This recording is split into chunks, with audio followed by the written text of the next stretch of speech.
Jake did not have a conversation with Ron about Joe Biden running for president before the June debate. So that statement attributed to Jake is false. That's a very Oxford type of response. Democrats in Congress and the leftist legacy media, they were co-conspirators. They continue to be co-conspirators. Yes. And yet they push this, the Mueller investigation, Crossfire Hurricane. It continues to this day. Adam Schiff becomes a senator from California. Promoted. It truly is disgusting how they get away with this. Biden's former chief of staff now dishing the dirt, saying that Hillary Clinton and Jake Sullivan, the president's national security advisor at the time, Jake Sullivan for Biden, both said that this dude, Joe, was not politically viable near the end of the final year of his presidency. And so the cover-up was well underway. They knew. And that's why Ron Klain, this guy here, abandoned ship early. Now, former White House chief of staff Ron Klain was called into Congress, sat down to be interviewed by the Oversight Committee and James Comer, and he said on Thursday that Joe Biden wasn't seen as politically viable by either his national security advisor, Jake Sullivan, or by the ex-Secretary of State, Hillary Clinton, during his final year. The whole year, Klain is a member of the purported Politburo that made high-level decisions as Biden became more and more demented. In the sit-down, Klain denied that Biden lacked the cognitive acuity to govern, or that he was too old. And you see, it's very smart, actually, to just put that little label, adverb, right in front of it, politically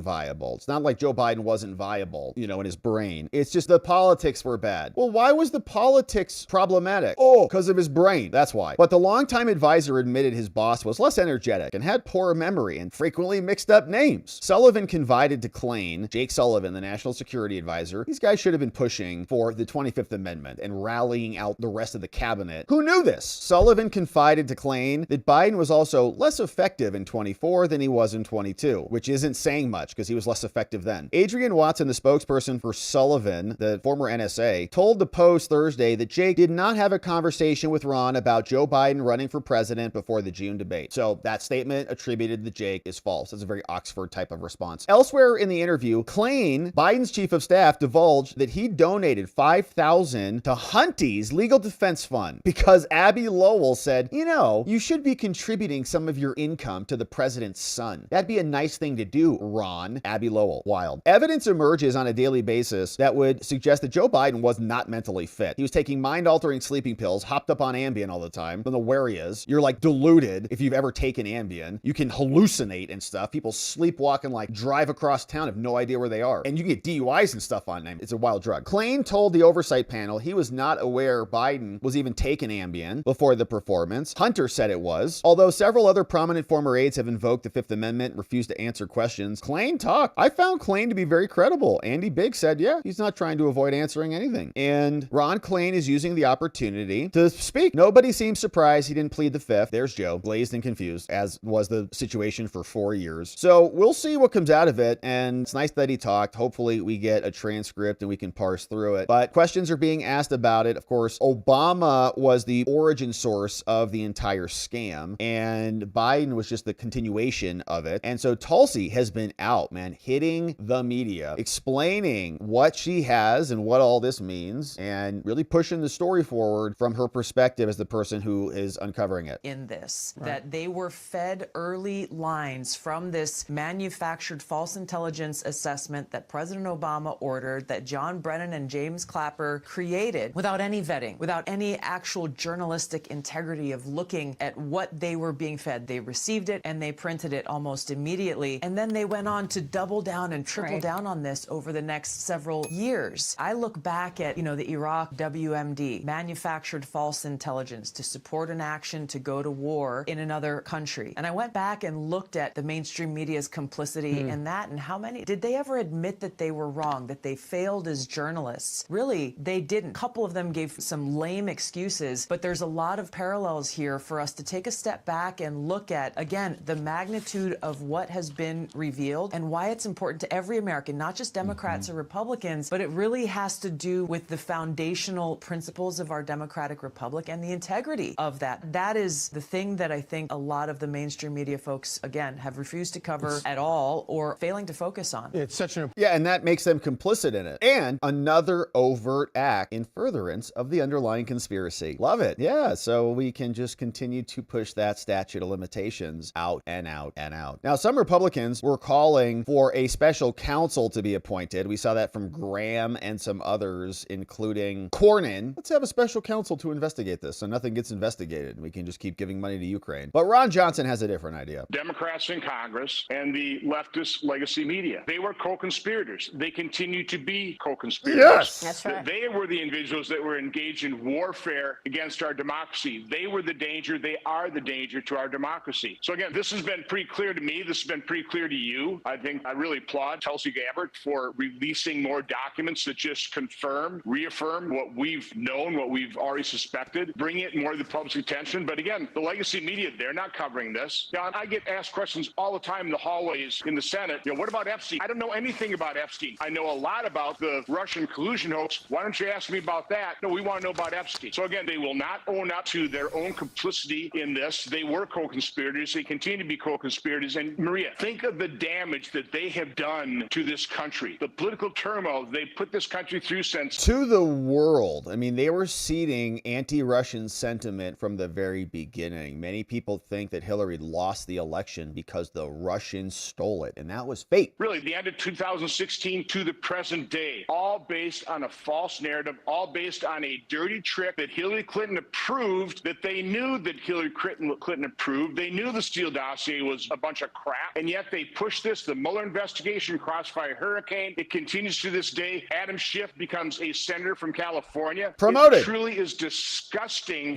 how they get away with this. But again, it's a co-conspiracy, and the legacy, the corporate media has a lot of power to this day. And they are complicit in it. And so, man, we better see something come on this one from Pam Bondi and the strike force, because Ron Johnson is right. These people keep getting away with it, and now it is time to make sure that it never happens again. And we appreciate the pressure the Senate is keeping down upon the Trump DOJ and Pam Bondi in particular.